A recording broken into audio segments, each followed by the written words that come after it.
nitwa Nidufasha Mediatrice nkande muri village ya gatandatu. Ndafise umwana yarwaye, uwo mwana afunze umwaka n'amezi 3. Naramujanye kubaganga binundu bambwira yuko umwana wategezwa kumurungika imbere kugira ngo umwana bamwopere umutwe wugu mubyimba, ariko abaganga kugeza isa nta kintu bakimfasha.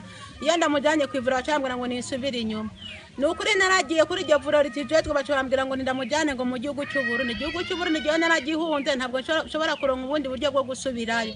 Nukuri ndasaba abantu bajejwe ubuzima bw'uwo mwana yuko bashobora kumfasha.